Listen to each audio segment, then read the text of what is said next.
The Gentleman, Months of Howling, Year 2.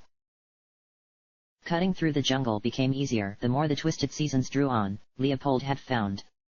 The vegetation here was more resilient to the killing frosts that had plagued the island, perhaps. But it had been beaten down and made to kneel, and moved aside readily as they pushed aside withered underbrush. And the weather was getting warmer, though still it was cold enough that most wouldn't have ventured outside even while driven by fire or madness. Huge chunks of ashen, soot-like snow would break free from underneath the ice where they had been trapped, the source of the season's name, as their ghoulish roar heralded swift death. The half-frozen debris hurtled through the air at such great velocities as to tear flesh with their sharpness, leaving ice-burned, ugly wounds. They had found the corpse of a boar-like creature, amongst the now barren grey-brown soil. Once strong hide had been punctured and left to bleed out as it crawled away into the relative safety of the deep jungle, but it was too old and too big, and perhaps simply more resigned than its kin, and eventually had come to a stop entirely. The cold, dry air had preserved its corpse and not even the smell of death had been strong near it. Even though Mr. Mammon had made a pleasantly amusing gasp of surprise as they almost literally tripped over its cold-protected corpse. "Boss, I'm not going to be able to push on much longer at this pace. If your temple is farther, you're going to have to leave me behind."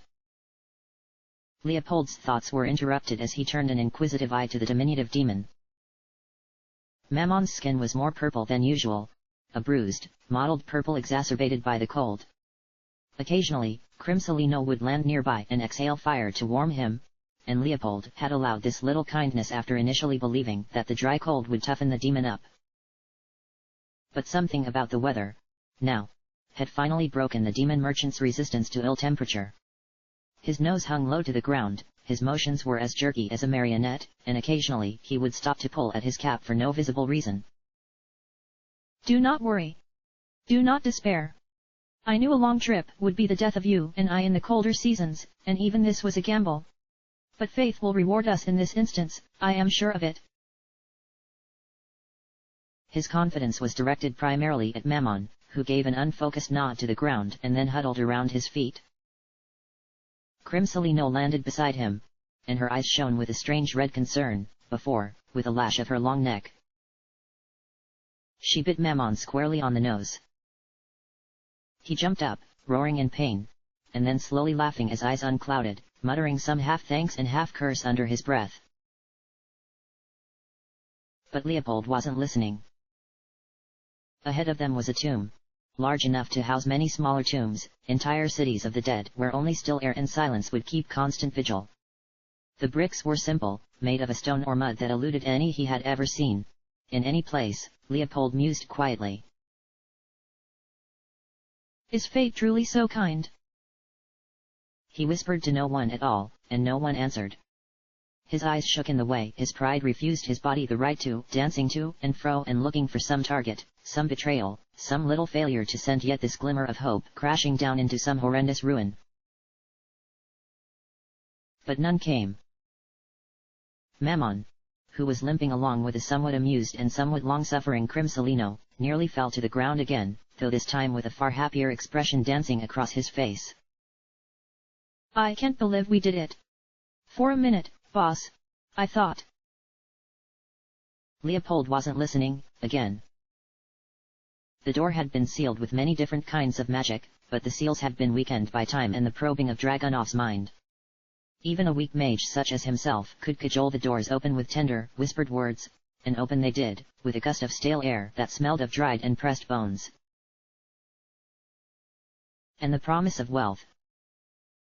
Mammon's elation turned to more woe as they stepped inside, for the tomb was littered with precious gems, jewelry, baubles, and trinkets of varying times and values. There was enough material wealth here to make the wealthiest of kings feel a pauper, and the most humble of disciples a hypocrite. Crimsolino had near immediately regained some of her pride and energy, diving from one golden trove to the next, becoming more ridiculously draped in long-dead treasure as she reappeared in an almost serpentine blur of feathers and talons, laughter bright and joyous. She approached himself and Mammon with wobbling gait, weighed down by a great crown with many more crowns upon it, each of them littered with enough cut gems to almost drown out the silver and ermine tapering.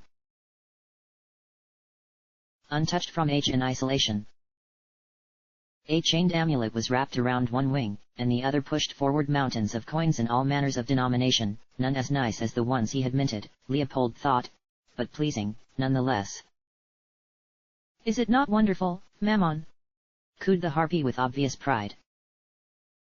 A world of treasure, split 3 ways. Should you so like it? I could finally grant you decorum your service has earned you. Are you quite all right? Her pride turned to concern as Leopold left them behind, his fingers searching ancient stones with a haunted reverie. The dull tap of his cane vanished as Mammon looked up at her tragically, rubbing his, still sore, nose. Unfortunately, and I'd never thought I'd say this, Grim, too much treasure. It's everywhere. Under us, around us, near the walls, in the walls. And maybe it's just that mercy bite from earlier, but, I swear I can smell an entire roast barbecue chicken. Smells kind of nice. And then the ancient chambers shook, knowing the full force of a tremendous sneeze for the first time in many years, dust flying from them in all directions. But between my pride as a merchant and my actual, physical biology here, I feel a little ill. Can't win for losing, I guess. Crimsolino shook her head with a clucking tut, and enveloped Mammon in her wingspan. There, Mammon. Would it help if I gathered everything for you in one place, and wrapped it up? Perhaps we can even unlist some of those servile little creatures. Mammon smiled a thankful smile, but if he had had a response, it was lost in the quiet, hoarse laughter that shook from a room beyond them.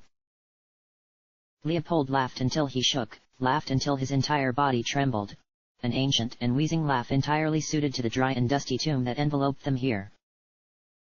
The antechamber created the illusion in being bathed in light from the sky above, if the sun had once been a peaceful, prosaic green. Great braziers burning emerald flames cast long shadows on walls, where the dead bones of holy creatures slept peacefully.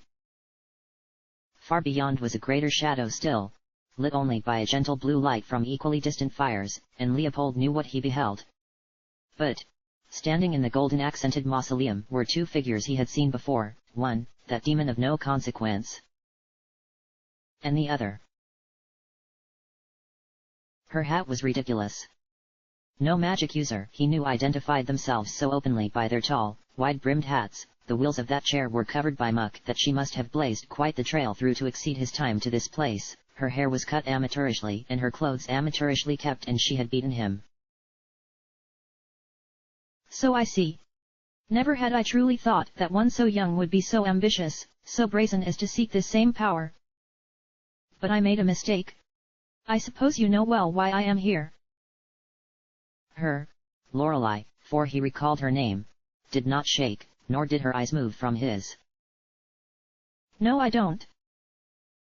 Lips stretched to show his teeth as he smiled. Leopold drove his cane into the groan. Ancient brake cracked and yielded under the pressure. Do not lie to me. I do not tolerate liars well. But no, perhaps you don't know? Truly? What madness, what delightful madness! His eyes shut, and Lorelei observed him carefully. The old man had a strange look on his face. It had switched from sour disappointment to what she had high-statingly called grudging respect. His fingers drifted across his beard for a moment, then paused, his eyes still watching her, almost captivated. Still, you are a student of the craft, and that means you have earned this as much as I have. I see no problem with it. No, there is enough here for both of us. Very well. Mammon. Crimsolino. At once, his associates returned, half laden with treasure that Lorelei realized with a sinking feeling must have once decorated the halls of this place. She did not mind the looting so much, the dead had little use for treasure, after all, and each iteration of the yards had been built on top of the other until it was as much a corpse city as this one, here. But, somehow, something about it seemed unright, and perhaps her expression showed, for both the imp-like demon and the great harpy seemed oddly distraught by her expression, or perhaps unnerved for the deeds their employer planned. Lorelei felt her soul stirring within her, and was surprised to find that she felt no fear, even though she felt very much as if she should. Guard the entrance while we two are away, let none in. Madam, would you be so kind as to order your servant to do the same? It is vital we have quiet while our wills are at work. I do not plan to waste either your time or my own. Lorelei gave a curt nod and rolled over to Dennis, who was trying to look tough but only managing to betray his constant nervous breathing from under the vibrations of his shaking sunglasses. Are you going to be okay? She asked, and he hiccuped several times, then managed something that would have been termed a frown on anyone else, but she knew to be the Dark Lord's smile. Don't worry about me. Just do what you have to do, nerd. I'll make sure these two don't get up to any. His words tapered off, for Crimsolino's head rose from her long neck, wide-beaked facsimile of a smile pointedly fixed at Dennis. Pray tell, Sweetmint, whatever will you prevent us from doing? Lorelei took his hand and grasped it strongly, and tried to think of something reassuring to say, but nothing would come. Finally, she settled on just hugging the demon. Dennis wasn't a very huggable guy, nor good at emoting. His skin was cold and clammy and he was scared, though, and he had every reason to be. And she remembered her mom whispering to her, and she knew what to say. We'll get through this together. I know we can. She whispered, and Dennis adjusted his sunglasses. Why yeah. This won't be any trouble for me, ahaha. With all the confidence she could muster, Lorelei whirled her wheelchair in place and rolled down the long tomb hallway, kicking up dust with every movement. Around her the long dead remains of those who had lived here, studied here. All stared back at her with oddly comforting glances in eyeless sockets. This was, or had been, a place of peace, and that man was going to do something to it. Her knuckles tightened against the grip of her chair, and she continued forward, marveling at how tiny the distant shapes of Dennis, Mammon, and Crimsolino became. Conversely, the looming form of Dragunov seemed to only grow more vast as he drifted into full view. His slumbering form did not move as it slept, only exhaled a smokeless mist-like vapor that smelled of atmosphere. Leopold stared up at the vast creature with an expression indecipherable, perhaps even to himself. He was carving something on the floor, a sloppily drawn set of sigils that didn't look functional at all, and for a minute, Lorelei began to wonder if maybe they weren't, and were just part of one of his superstitions, sewn onto his magic like a security blanket. I do apologize for the wait. I have but the one good arm, and my leg isn't much better. You may have noticed, aha. This shall not take so very long.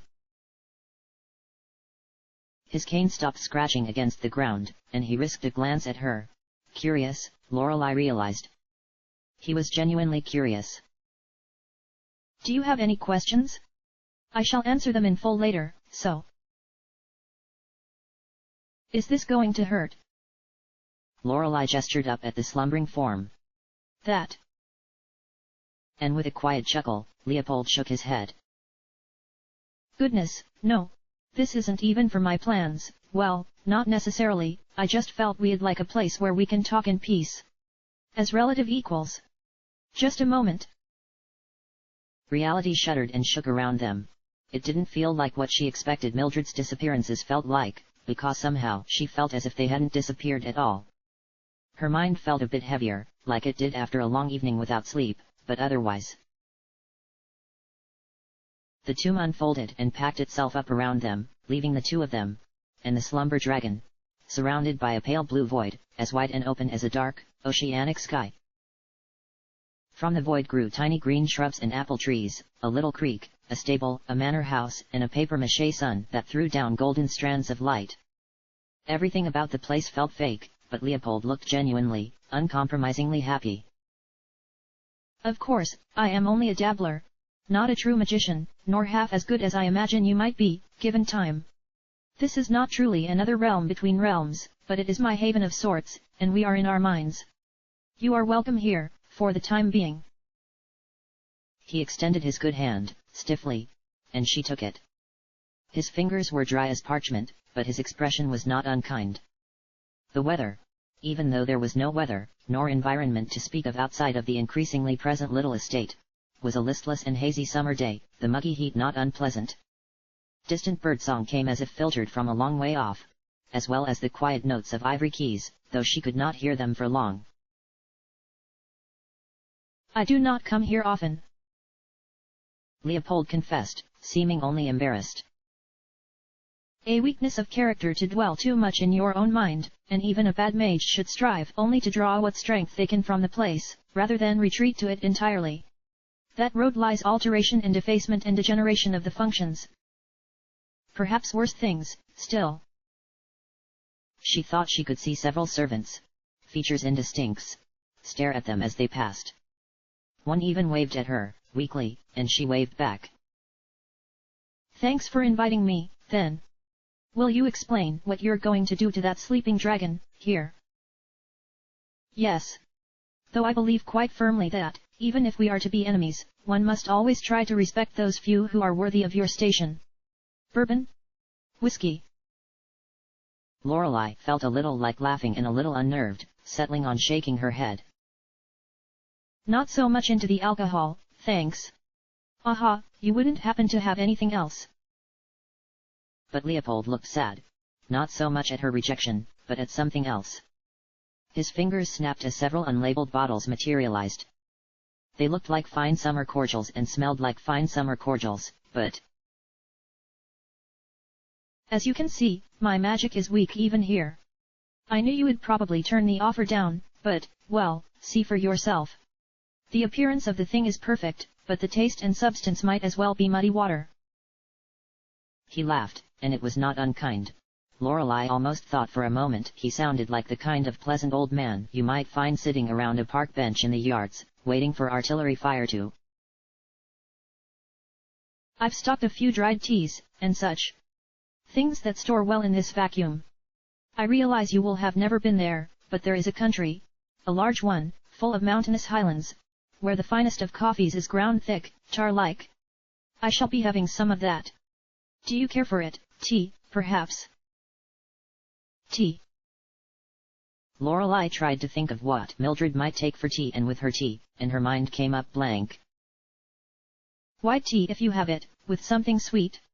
Apples, if those trees aren't just an illusion, too. He smiled, and once again, there was no trace of malice there. Perfect. If you will give me a minute, magic can only do so much, after all. You may look around if you like. The downside of being a magician is that privacy dies rapidly, but the upside is that you learn to accept that others are in your mental plane, I suppose.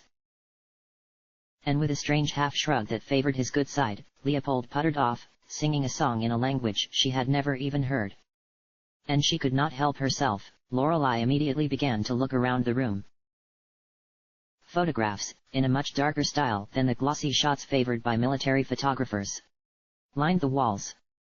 They were in various decaying shades of brown and seemed to showcase the rest of Leopold's family. Brothers and sisters, perhaps, and an appropriately taciturn-looking man whom she decided was his father. Next to that man was a very, very sad-looking woman who seemed to be trying to communicate through the eyes in her portrait, but could say nothing. It hurt Lorelei to look at her, too long, so she looked askance. Below the family portraits were servants, dressed in formal clothes. A young woman, with a white and pleasant smile, a man with a wide gut and kindly eyes, though his back posture hinted at age and poor care. Many portraits, empty frames alone, empty of any pictures they had once held. And the wallpaper seemed like it might tear at the edges, but she had the strangest desire to pull it down around her and see what lay beneath. If anything did, of course. I'm surprised you didn't go tour the garden. Delia kept it in good care when she worked amongst this place. I try to remember it as it was, but of course, my memory gets worse and worse. I fear it is quite an ugly pile of weeds, now. Tea and dried apples were placed in front of her, where a table had sprung into being. It did not match the decor of the place and was shaped as much by their need for a table as the theme of it. Perhaps, that too was magic. His coffee smelled absolutely primeval, and the old man burned his tongue with the first sip. It would have been humorous, normally, but Lorelei didn't laugh, only taking a few hesitant sips of her tea. It tasted of none of the poisons Mildred had taught her about with as much gusto as any spell. No. It was truly just tea, and the apples were just apples. dried and preserved for however many years, devoid of all flavor but a slight hint of remaining summer sweetness. Leopold sighed, and placed his cup at his side. So it seems we are to business, then. I suppose I should start by asking you what, if any, questions you may have about my work. I will do my best to answer them. Giving him a curt nod and brushing her hair out of her eyes, Lorelei tried to think of what was most important to her, and then decided that most important to all of them, to everyone on the island. That dragon. You're going to do something bad to him. Why? Not bad. I'm going to drain him of what's left of his power, and bind his shell to me. If I'm successful, it will be a peaceful end to a long life of suffering, and if I fail, he shall kill me where I stand. I have already siphoned from his dreams to make my magic as strong as it is now. The die have been cast. All right. If I tell you that as a witch, I oppose this action, what would you tell me? Her words were more forceful than she had intended, but Lorelei felt proud of herself. Maybe it was the way that her hat, amateurish as it was, slid over her face. But she had not trembled nor hesitated, and for some reason that felt right, and encouraged her. That would be just. All magic is an act of enforcing your will on reality, after all. If my will falters, it is rightful that yours, in opposition, succeeds. Leopold took a sip of his coffee again, this time raising the mug to his lips, and watching her cautiously, as if waiting for her to lunge forward and attack him. He seemed almost disappointed when she did no such thing. Okay, well, I don't agree with that. I think magic can also be about creating or working in tandem with things, I think. I've seen as much, though your view isn't wrong. Choosing her words cautiously, Lorelei shot a glance outside. The sun was still at the exact spot it had been before, and even though the illusion was almost perfect, she could still see the slumbering form of the great dragon, visible even in this dream fugue. That isn't wrong, and if you successfully tamp down my will with your own, it is a moot point. For you have, after all, then enforced your will to prove that magic can exist without force. Ha! Leopold chuckled dryly to himself, fingers steepled. His eyes set on her, burning in intensity. Do you mind if I shave? What the hell, screamed her internal radar, but Lorelei gave the old man a nod, and he rose, turning his back towards an ancient porcelain sink that hadn't been there before, she was certain. He did not undress, but did loosen his jacket slightly, and she could see the slightest hints of flesh that looked almost gangrenous against his right shoulder. All he did was run the water, place a brush under it, and trim the fibrous hairs above his beard. But the entire process was incredibly unnerving. Finally, Leopold seemed satisfied and returned to his seat, the sink vanishing entirely. He had an almost beatific smile on his face as he asked. I gave you multiple chances to attack me. Why didn't you? Lorelei felt as if the floor was going to pull out from under her, dissolving into a great and all-consuming void. Suddenly she did not feel like a witch, or powerful in her own right but so very inconsequential, for the almost inexplicable sorrow in his voice that seemed to be surprised why she hadn't, resigned to the fact she hadn't. Well, even if we don't see eye to eye on things, I don't honestly believe in attacking people if I can avoid it, and you haven't seemed very bad this entire time, so I thought I'd give you the benefit of the doubt, Andorra. Her words stumbled forth more rapidly than she had meant, and the old man tapped his cane twice. I have no fear of death, only those who see it as an end do, after all. His eyes shut, and he said, almost as an afterthought. You see, I feel I have died many times, and awoken in many places, and this is one of them. I am very afraid it will happen again, and I will not let it happen again, not this time, not when I am so close to victory and something resembling what I am owed. Lorelei took another sip of her tea, and swished the liquid around in her mouth. She wasn't sure if she liked it, the more she thought about it. It was sweet, but reminded her more of a liquid dessert than a proper drink. Maybe magic was fueled by bitter tea and bitter thoughts, for some. Very well, but I won't let you. It's very clear that the Dragonov Dragunov is sleeping, somewhat peacefully here. I feel that if he awoke, not just the island and all of us on it, but he would be in danger. I cannot let you risk my life, the lives of those I care about, and the lives of people we have yet to meet, friends we have yet to make. Because of creature comfort. She didn't quite yell, nor did her voice waver. But Leopold's face betrayed no emotion. So it is, then. One last thing, before our business is concluded. The house faded around them, falling apart chunk by chunk as if drawn from some storybook. When at long last it was nothing but illustrated fragments of nature and building material and people, the void returned around them, Dragunov shifting irritably in nightmarish slumber.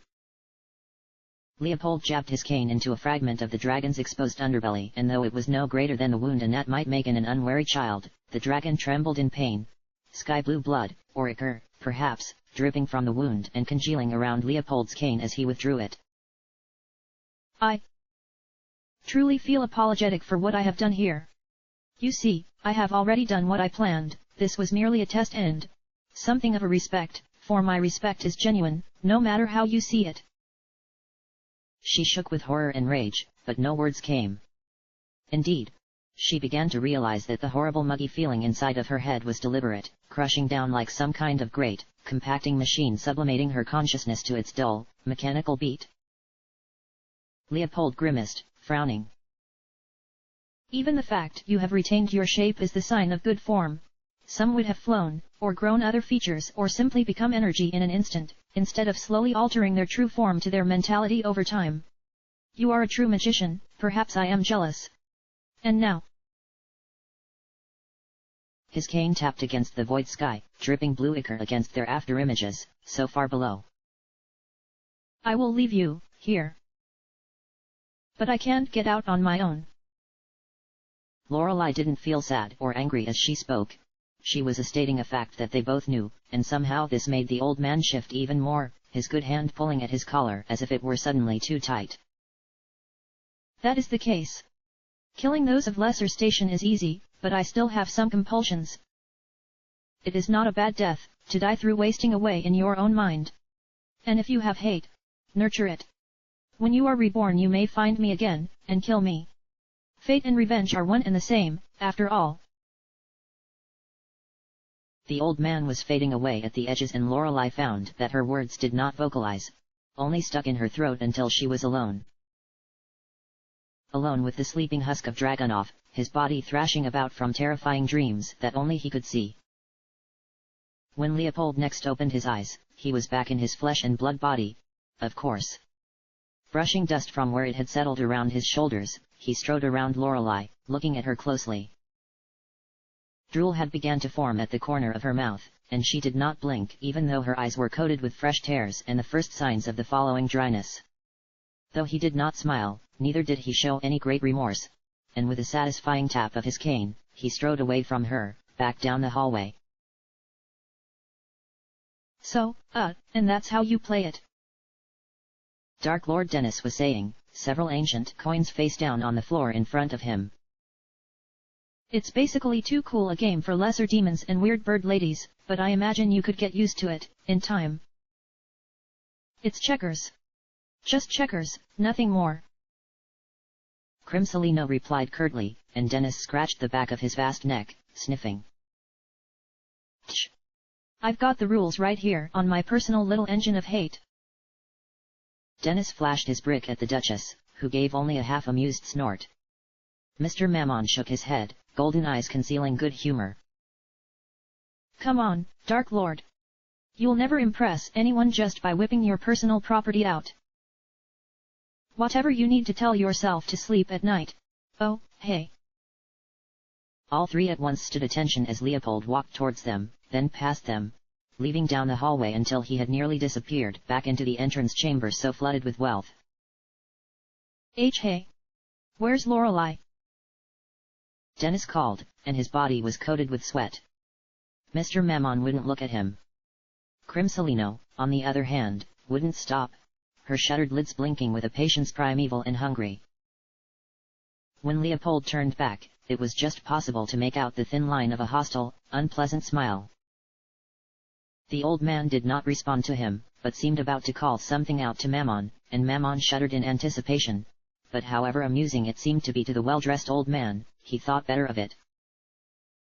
Crimsolino, dispose of it, would you?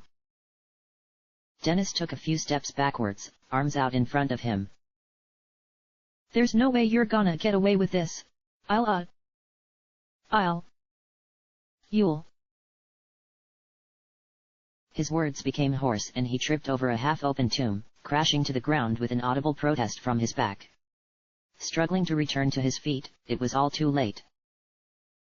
Dennis could hear the barely whispered protests of Mr. Mammon, too quiet to be audible from visible fear, and then Crimsolino was upon him. Red feathers expanded in all direction, creating a bright and bloody curtain as the harsh sounds of something like paper ripping and screams filled the dead chambers, and then, silence, only punctuated by things being drawn taut, and snapped.